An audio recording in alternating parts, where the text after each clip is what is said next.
बच्चों, आज हम व्याकरण पढ़ेंगे और व्याकरण का हमारा अगला टॉपिक है काल। अब हम सोचेंगे काल किसे कहते हैं, यानी काल के तो प्रकार को पढ़ेंगे ही हम, लेकिन काल किसे कहते हैं हम यह जानेंगे। यानी काल का मतलब क्या होता है। तो काल का मतलब होता है समय, यानी हमें समय के बारे में जो जानकारी मिलती है या समय से हमें प्राप्त द्वारा जो भी एग्जाम्पल्स मिलते हैं, जो भी वाक्य मिलते हैं, उसे काल कहते हैं। तो सबसे पहले हम लोग काल का एक डेफिनेशन लिखेंगे, परिभाषा लिखेंगे। तो देखिए, काल की परिभाषा है, समय का बोध कराने वाले क्रिया को काल कहते हैं। अब काल के कितने प्रकार होते हैं? तो काल के 3 प्रकार होते हैं, वर्तमान काल, भूतकाल और भविष्य काल। अब इन तीनों कालों के हम प्रकार को जानेंगे। यानी वर्तमान काल के कितने प्रकार होते हैं? सामान्य वर्तमान काल, पूर्ण वर्तमान काल और अपूर्ण वर्तमान काल। उसी तरह भूतकाल के भी 3 प्रकार होते हैं, सामान्य भूतकाल, पूर्ण भूतकाल और अपूर्ण भूतकाल। और भविष्यकाल का सिर्फ एक ही प्रकार होता है, सामान्य भविष्यकाल। क्योंकि भविष्यकाल के बारे में हम निश्चित रूप से पूर्ण और अपूर्ण नहीं कह सकते, इसमें सिर्फ हम एक अंदाज़ा लगा सकते हैं। तो आज हम काल के तीनों प्रकारों के बारे में पढ़ेंगे, तीनों प्रकारों के प्रकार के बारे में पढ़ेंगे। यानी वर्तमान काल किसे कहते हैं? जो क्रिया चल रही है, यानी जो क्रिया हमारे साथ चल रही है अभी करंट, उसे हम वर्तमान काल कहते हैं। भूतकाल यानी पास्ट टेंस, जो हमारा समय बीत चुका है, यानी जो कार्य बीत चुका है उसे भूतकाल कहते हैं। और भविष्यकाल किसे कहते हैं? फ्यूचर टेंस, यानी जो आने वाला समय है, यानी जो आने वाला काल है, जो होगा वह हो गया भविष्यकाल। तो चलिए बच्चों, हम पहला पढ़ते हैं सामान्य वर्तमान काल। अब सामान्य वर्तमान काल यानी सिंपल पढ़ेंगे कि सामान्य वर्तमान काल कहते किसे हैं। देखिए बच्चों, यहाँ लिखा है, जो क्रिया वर्तमान में चल रही है अर्थात जारी है उसे वर्तमान काल कहते हैं। यानी जो करंट जो क्रिया चल रही है या जो इसमें जारी है उसे वर्तमान काल कहते हैं। देखिए, वर्तमान काल क्रिया को हम कैसे पहचानेंगे? उसमें क्रिया के अंत में ता, ती, ते प्लस है, हो, हूँ लगा हो तो हम समझ जाएंगे यह सामान्य वर्तमान काल है। चलिए एक उदाहरण द्वारा हम समझेंगे कि किस तरीके से हम सामान्य वर्तमान काल को पहचानेंगे। देखिए, पहला एग्जाम्पल है, विद्या स्कूल जाती है। क्रिया के अंत में ती भी है और है भी है, और ये क्रिया चल भी रही है। तो इस तरीके से हम जानेंगे कि यह सामान्य वर्तमान काल है। विद्या स्कूल जाती है, यह कार्य चल रहा है और क्रिया के अंत में ती और है भी है।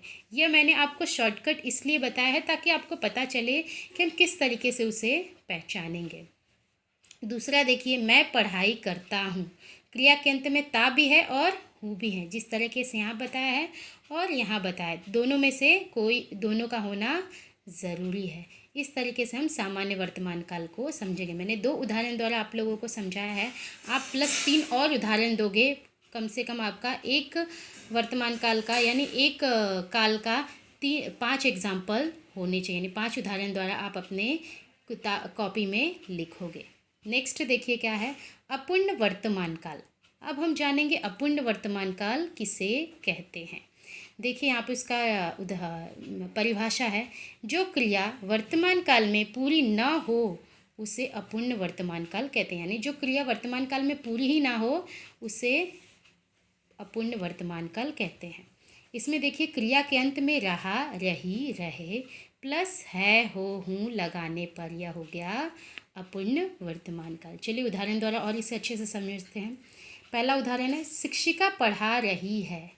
रही है देखिए इसमें आया है, तो यह हो गया अपूर्ण वर्तमान काल। यानी क्रिया के अंत में रही है लगा है तो यह हो गया अपूर्ण वर्तमान काल। और शिक्षिका पढ़ा रही है, यह क्रिया अभी खत्म नहीं हुई है, चल रही है, उसे हम अपूर्ण वर्तमान काल कहेंगे। देखिए दूसरा उदाहरण, हम गुल्ली डंडा खेल रहे हैं। रहे हैं आया है लास्ट में, तो यह हो गया हमारा अपूर्ण वर्तमान काल। प्लस 3 आप और उदाहरण लिखोगे।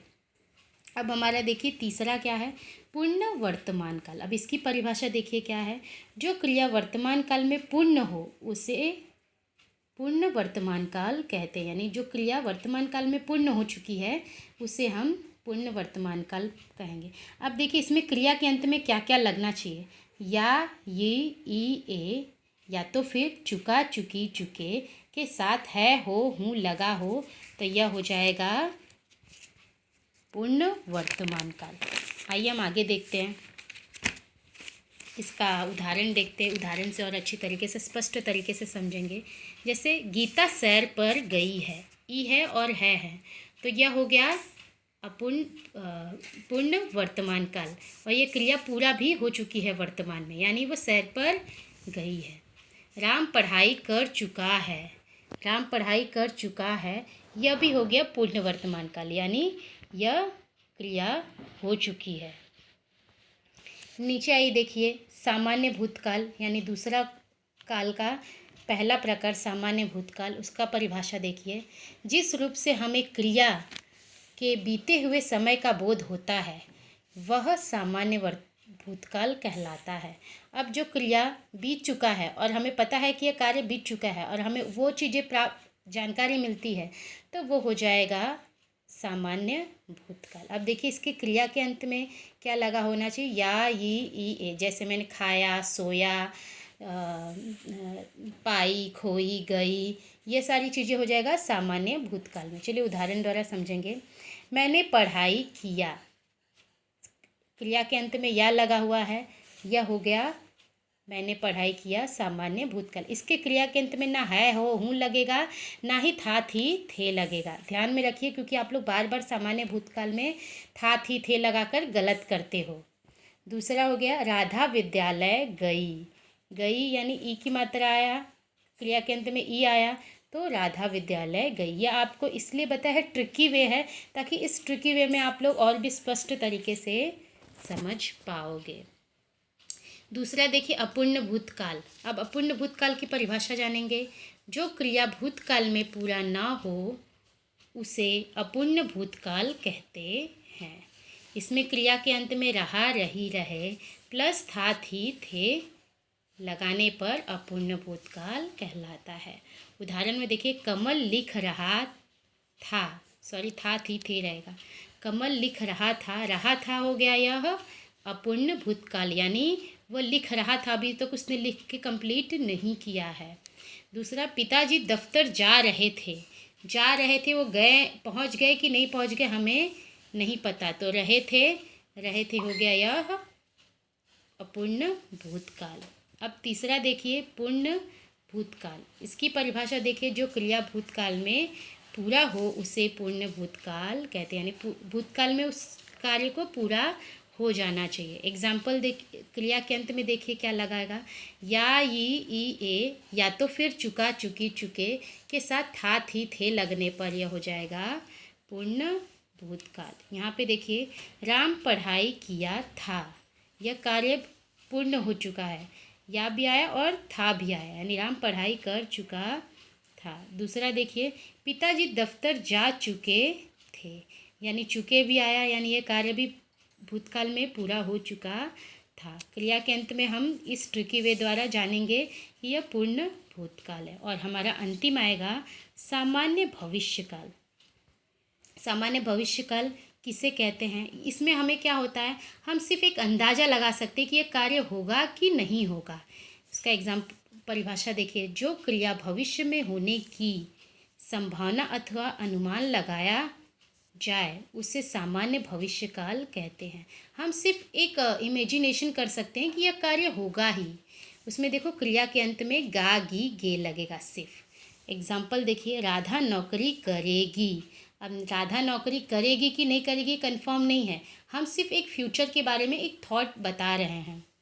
हम पाठशाला जाएंगे, हम पाठशाला जाएंगे कि नहीं जाएंगे कंफर्म नहीं है, लेकिन हम एक इमेजिनेशन, एक अनुमान लगा सकते हैं कि पाठशाला जाएंगे, जो क्रिया के अंत में गे है। इस तरीके से आज हम लोगों ने काल को पढ़ा है। सभी बच्चों, इसका आप लोगों ने 3-3 और एग्जाम्पल देना है, यानी मैंने 2-2 एग्जाम्पल द्वारा बताया है, 3-3 और एग्जाम्पल द्वारा आप इसे अपने नोटबुक में लिखोगे। धन्यवाद।